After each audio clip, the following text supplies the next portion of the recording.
The international community continues to fail the Palestinian people, despite the overt, dehumanizing, genocidal rhetoric by Israeli governmental and military officials, matched by the Israeli army's actions on the ground.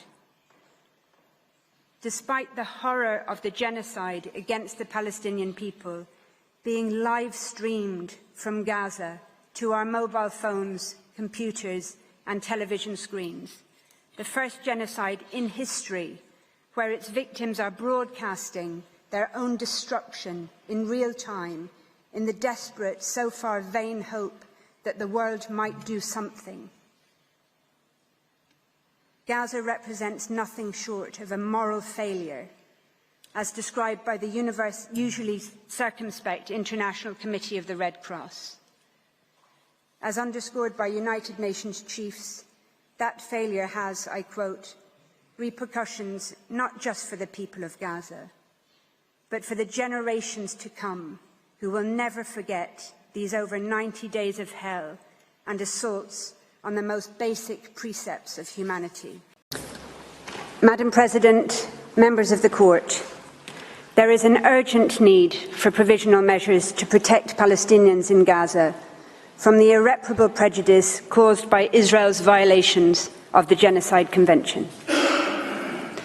The United Nations Secretary-General and its chiefs described the situation in Gaza variously as a crisis of humanity, a living hell, a bloodbath, a situation of utter, deepening and unmatched horror, where an entire population is besieged and under attack, denied access to the essentials for survival on a massive scale.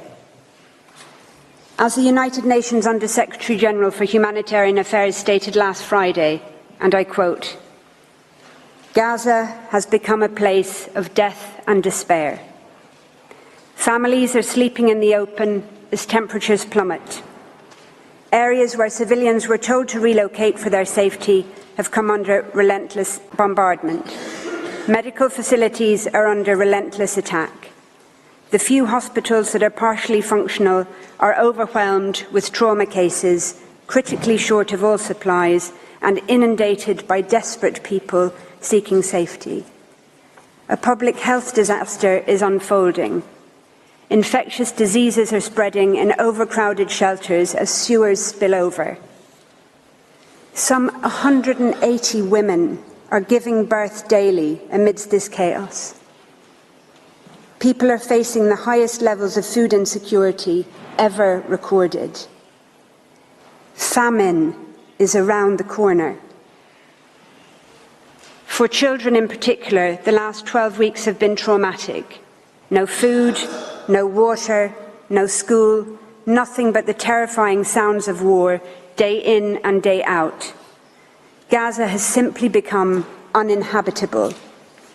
Its people are witnessing daily threats to their very existence, while the world watches on." End quote. The Court has heard of the horrific death toll and of the more than 7,000 Palestinian men, women and children reported missing, presumed dead or dying slow, excruciating deaths trapped under the rubble. Reports of field executions and torture and ill-treatment are mounting, as are images of decomposing bodies of Palestinian men, women and children left unburied where they were killed, some being picked upon by animals. It is becoming ever clearer that huge swathes of Gaza, entire towns, villages, refugee camps, are being wiped from the map. As you have heard, but it bears repeating, according to the World Food Programme, 4 out of 5 people in the world in famine or a catastrophic type of hunger are in Gaza right now. Indeed, experts warn that deaths from starvation and disease risk significantly outstripping deaths from bombings. The daily statistics stand as clear evidence of the urgency and of the irreparable prejudice. On the basis of the current figures, on average, 247 Palestinians are being killed and are at risk of being killed each day, many of them literally blown to pieces. They include 48 mothers each day, 2 every hour,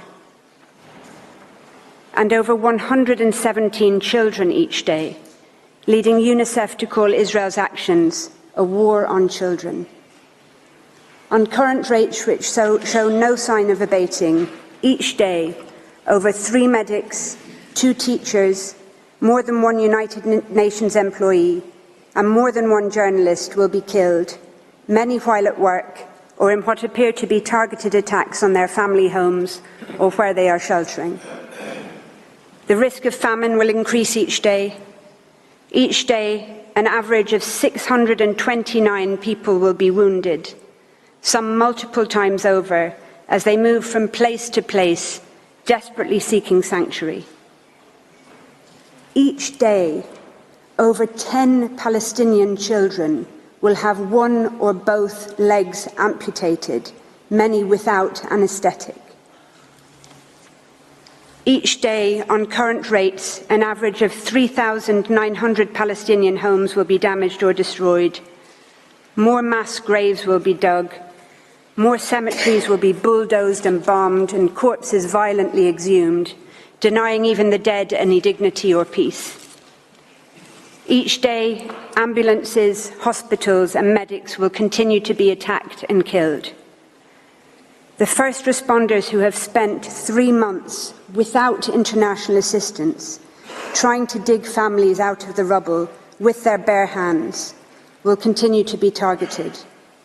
On current figures, 1 will be killed almost every second day, sometimes in attacks launched against those attending the scene to rescue the wounded. Each day, yet more desperate people will be forced to relocate from where they are sheltering or will be bombed in places where they have been told to evacuate to. Entire multi-generational families will be obliterated, and yet more Palestinian children will become WCNSF,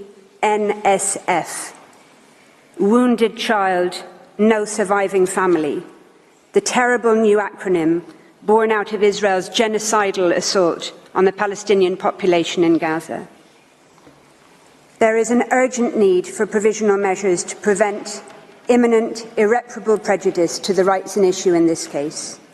There could not be a clearer or more compelling case. In the words of the Commissioner General of the United Nations Relief and Works Agency, there must be an end to the decimation of Gaza and of its people.